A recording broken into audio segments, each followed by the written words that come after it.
Welcome to Sober.Coffee, a weekly coffee chat sharing experience, strength, and hope for anyone on the sober road to recovery. You can download Sober.Coffee weekly on all podcast platforms and check us out on Instagram at Sober.Coffee Podcast and on Twitter at Sober.Coffee Pod. To learn more about us and to help support these sessions, visit online at Sober.Coffee. Here are your hosts, two guys on their own path to recovery, Mike and Glenn. Let's join them at the coffee shop. Good morning, Mr. G. Hey, what's happening, Mikey? So, I love your shirt today. Hate Me. I love it too, man. Yeah, if anybody hasn't listened, the Blue October, A Night with Blue October is an episode. And by the way, you can go to Sober.Coffee, www.sober.coffee, and you can do a search in there. Search for Blue October. It was a great episode. Kind of long, two-parter. It's one part, but you can break it down into two parts. Really good stuff. And I'm sure people question that shirt. It says Hate Me. But I don't think they know the meaning behind it. It was a good episode, good song. Yeah, you know what? I really don't care what people think. Yeah. No, now, let me ask you a question. Yeah. 10 years ago, did you care what people think? Absolutely. How much? 100%. I mean, how much did it weigh on you? Oh, I calculated at my whole life. I was a chameleon. My whole life is I would calculate every situation, every person, every meeting, every interaction, and say, what would that person expect from me, or what would best serve me in this situation, and that's who I'd be. Mm-hmm. And I wouldn't wear the shirt because people were like, well, what does he mean, right? What, I mean, I have my side hobby right now, and it's a lot cheaper than drinking, is, I buy a lot of T-shirts. I buy these T-shirts from social media, and I mean, this Hate Me is Blue October. It's one of their biggest songs. In fact, kind of their first biggest song. But, I mean, a lot of T-shirts are just, they're statements that I just feel like making, and I really don't care what people think. Mm-hmm. I don't. And so that's it's a different way of living, man. It's freeing. It's interesting. Would you have considered yourself? Did you and do you consider yourself a people pleaser? I still am. Or am. Is it a different category? No, I've been a people pleaser my whole life, and I think I identify that because I just never felt good enough. I was adopted, and I just think, from first grade, I always wanted to prove myself. I always wanted to be the best. I always wanted to overachieve. I just wanted to be enough, and I never felt like I was good enough.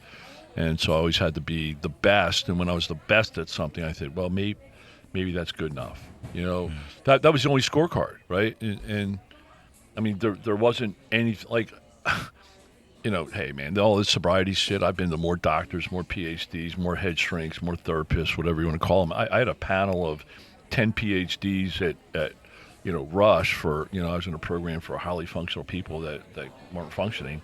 And was that actually the tag? Highly functional people that aren't functioning? No, that's what I call it. But I mean, no, it was a program for the highly functional people, and like there was a guy writing his thesis, right, and it was stuck. He physically could not write another word, and there was a disconnect between his brain and his hand. I mean, he literally could not write another word. I mean, he was burned out, whatever, and so So I remember one of my earliest memories is in first grade, we had a book reading contest, and I read 26 books, and second place read 8. Wow. And so I told this panel of 10 PhDs, they're like, Glenn, the fact that, that was kind of a really, and I have some other stories of first grade, right? And they're like, oh my gosh, man, that just, in third grade, I was asked to play in the high school jazz band, trumpet, and I was trying to find ways to be good enough. Mm-hmm. Mm-hmm. And finally here today, you know what? I'm good enough. Isn't that a Michael Jordan thing? Yeah. You know what? I just sit there and say, you know what? First of all, I don't have to be the best anymore, because it takes a lot. Mm-hmm. It takes a lot to go from 99% to 100. Mm-hmm. It just does. And 99 is okay. In fact, I live my life, 92 is okay. Mm-hmm. If I deliver 92%, I'm okay with that. That really relieves a lot of stuff. But I really, at times I do care, but you know what? I do my best, what I think's my best, and I just lay it out there. And you know what? One of our favorite chats that we've talked about, chocolate ice cream is one of the most delicious things out there. Mm-hmm. Not everybody likes chocolate. Right. And no matter, I mean, if you're out on social media or whatever, I mean, there's people on every side of every fence. Right. Nobody is 100%. Do you get 100% agreement on anything? Right.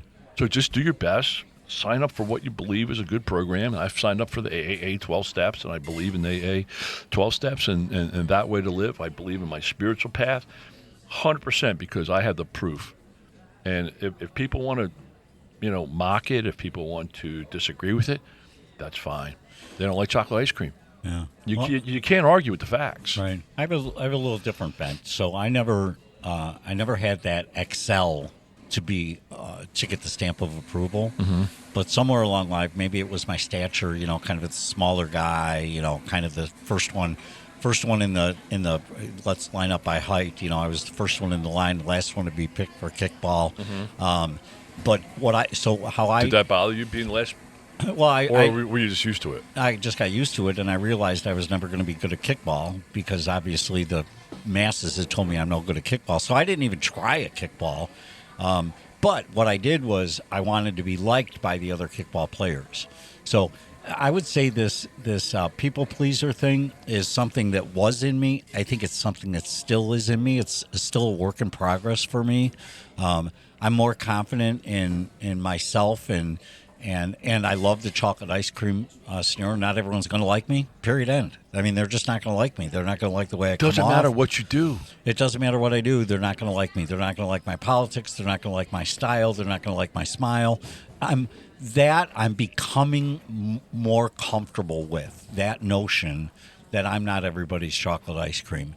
But I still, if I end up at an intersection at the same time with the other guy, I want him to like me. You go first. He's a guy at an intersection. So I know I'm still battling with that, but it doesn't cause me to drink. It doesn't cause me to think to drink, but it, as we said last week, it's a bit of a check engine light. And my wife calls me out on it all the time. You can't please everybody, right? Yeah, so here's the thing that sticks out for me that I don't know where this is going, but I know I am still working on being good enough. Mm-hmm. And I do a lot of self-help stuff. I always try to get better. I'm trying to change. I'm trying to do better than yesterday. Self-improvement is fantastic. Right, element, right. So, right. I'm still trying, but like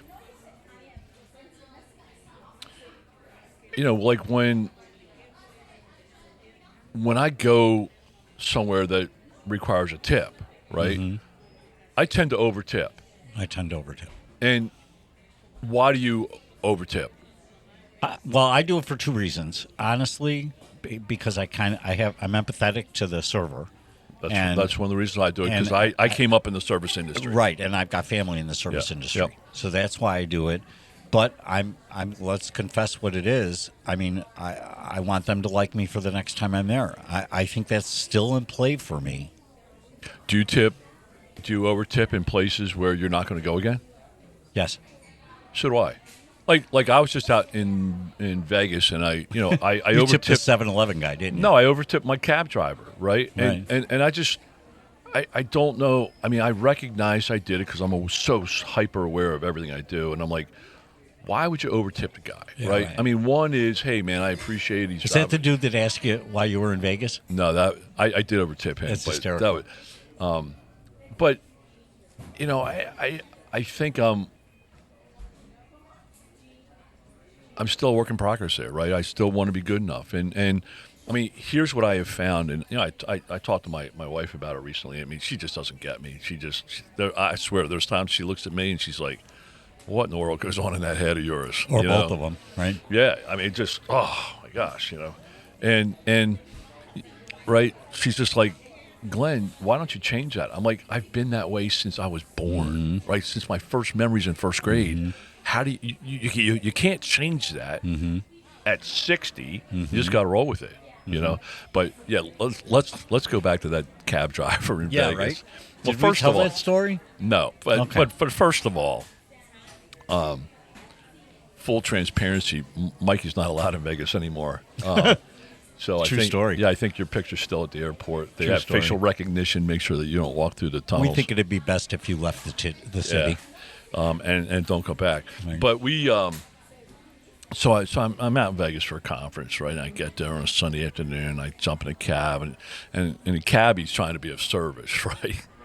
And he says, "Hey, man," so I told him the hotel I was going to, and he goes, "Hey, why don't we stop by a liquor store?" He goes, "Do you want some liquor?" And he goes, "How about weed?" He So you're goes, not answering at this point. No. He's just- I just think it's funny. I mean, he said it kind of quick, and then he goes, "How about a girlfriend while you're here?" and it was so. I mean, the guy was just trying to be helpful, right? And that's probably what 80% of guys do when they go to Vegas. maybe 90. Maybe 90, maybe all but me. But so I'm like, "Hey, dude," I said, first of all, I said, I appreciate the hospitality, and I said, but I said, I don't drink. I haven't drank in 9 years. And I said, and weed, I hate weed. Weed's stupid. And I said, and I got an awesome wife. I said, so just take me to my hotel. It was crazy. And what did he say?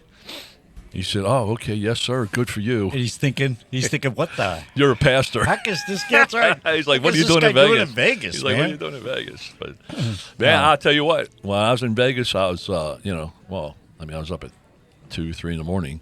But there were people there that were hurt. Yeah. In the morning, and that's just a shame, man. I used to live that life, and so you get so much more accomplished. If you're not, all boozed out. Yeah. So, hey, we still got some time. I think that we were going to talk about something today.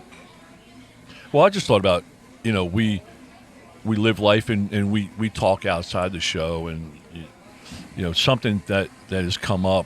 Again, we're both hyper aware, right, of how we live life and kind of what we go through and the tools that we use and kind of what bucket we're in. And, as we talked recently about the check engine light, we're very aware when our check engine light's on.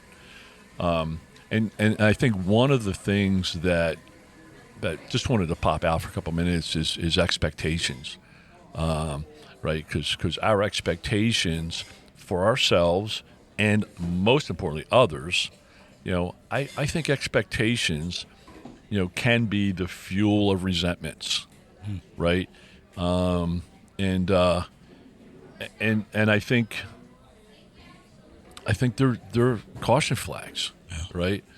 So let's just chat through it. Let's just chat through what expectations that you kind of have, how you handle that, how you go through life, because you have family, you have employees, Right. You have bosses, you have, friends, Right. Sure. You're in groups, right? There's situations that I have expectations for. Tying it back to what we talked about at the opening here, I have expectations for myself. I will think that I need to be a certain way in a certain scenario, and that's an element for me that I have to pay attention to. But to answer your question, yes, I have expectations of other people. I think that's my lead drive. I have expectations from other people that I expect they're going to think like me, they're going to act like me, they're going to respond the way I want them to respond. And that's typically how I go into a scenario, is I have an expectation. We'll talk a little bit about what I've learned as we go forward. All right. Well, let's break this down into two kind of pathways, right? So let's talk about our expectations of ourselves, and then expectations of others, right? Okay. I think they're two totally different animals, right? Because one you can control, Yes, and one you can't. that's right. Oh, yeah, good point. Right? Yep, good point. So give me an example of a self-expectation, and what that looks like, how you handle it, what do you do? Then or now? Now. Now, okay. So now I'm going into a scenario. I've been out to Vegas. I snuck back into the city, and Have you really? and I had to go for business. When was this? Post sobriety. Oh, I didn't know that. Yeah. They actually let you in. Yeah, they actually let me in. Wow. And but I had Did you use a different name? Huh? No.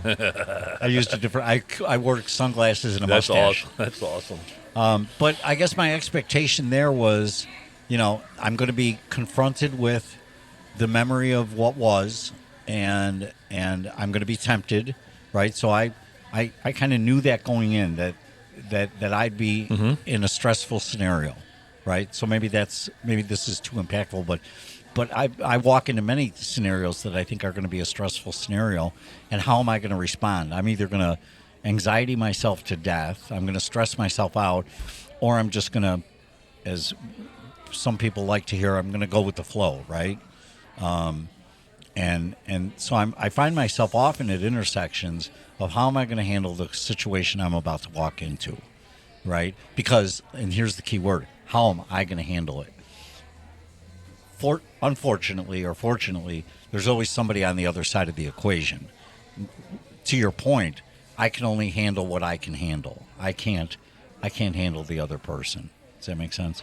Yeah, and so I think, self-expectations is, like, the way I think of that is, how I expect to live my life today, right? How I expect to interact with people, how I expect to be accountable, how I expect to, handle myself with people, speak to, other people, react to other people, right?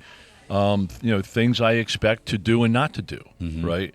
I have work responsibilities. I have family responsibilities. I have my own health that I need to deal with, right? And so what I have found with the self expectations is when I miss those, right? It's almost like the drinking thing, right? When I set an expectation myself, I'm not going to drink today. And then by 10 o'clock, I'm drinking, right? I mean, that really messes with your head, right? That messes with the head. That's a shame, remorse, self-hate. Oh, you did it again. You're a loser. I mean, I have some of the most harshest self-talk, right? Because I'm hard on myself. Right. I think that's such a valid point. Yeah, we are hard. I mean, I just ourselves than whip the most, myself sometimes, but I have high expectations, and I need to be as loving for myself as I am with others. I think I'm more loving with others today than I am myself. I'm pretty harsh on myself, So, that can be fuel to sit there and say. I mean, I don't deserve the self-hate, loathing, shame, guilt, remorse, all those fun words. I don't deserve that today. I don't live in that space. But it's funny how it seeps back in. Oh, absolutely. Well, I think it's habit. It's just it's part of how we're wired, and right. And then expectations of others. Okay, there you go. I mean, that's just. I think the best way to live life is to have a 0, because then if you expect people to live at a 5. And they come in at a 3, that difference of 2 is a problem. Right. With how you deal with it, with how you look at it, with how you feel. You've been hurt, you've been wronged, you've been whatever, right?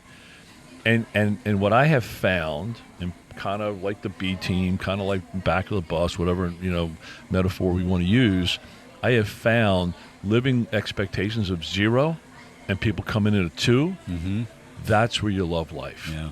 That's where you're at peace with life and life's good. The minute you expect 5 and somebody gives you 2, you're off. You have hit the nail on the head. You're off. Of the transformation that's happened in my life in the past 5 years. Because, like, I've got, for example, I'm going away next week for an event. Glenn, I'm not looking forward to it, right? It's not my thing, but I'm going, right? So I got two options here. I can either put my expectations at a -10, right? In a negative way, right? I can put it at a -10. I'm going to have a terrible time. Or I can just put them at 0. I could just have them at -10 or 0 to -10, right? Then anything that happens beyond that is a bonus. I'm going in the positives, right? I think that's 6 to life is living the bonus. Right. Is to set up your expectations so you're always living in the bonus. I think that's where you get reward, you get peace, you get happiness, because if not, you're always what's it? Irritable, cranky, discontent. Irritable, right? Something, right? Right. I mean, hey, I have expectations of things and people around me.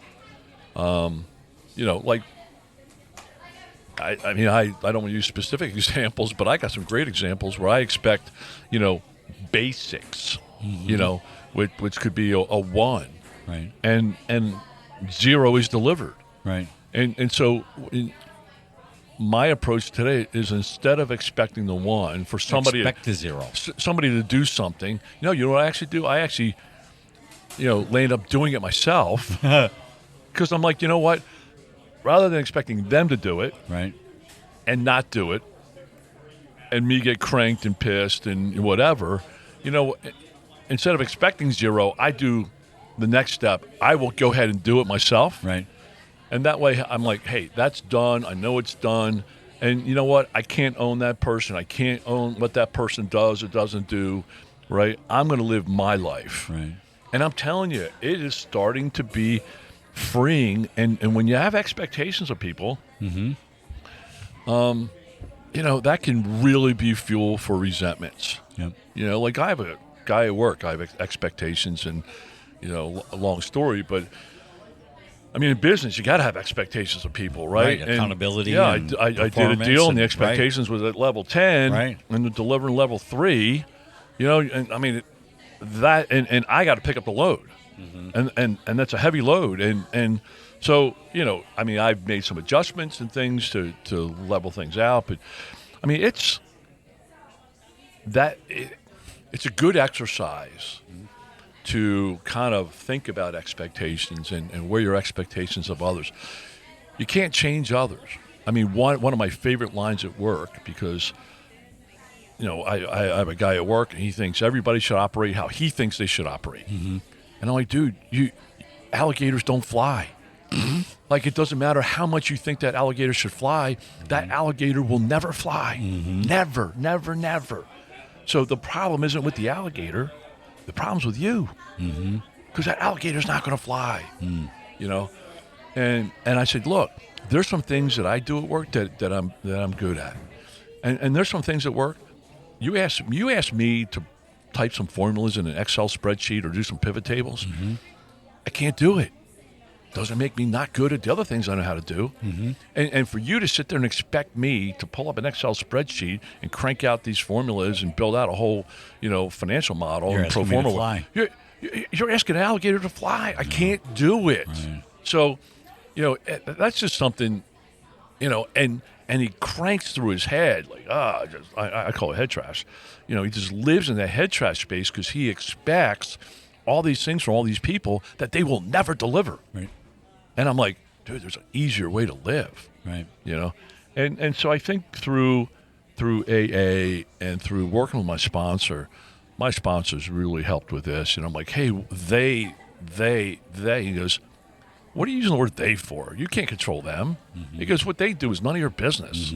Who cares what they do? Right. And he really, I can hear his voice, So I think, I think expectations are like the check engine light, right? Of going through your day and what you expect of people.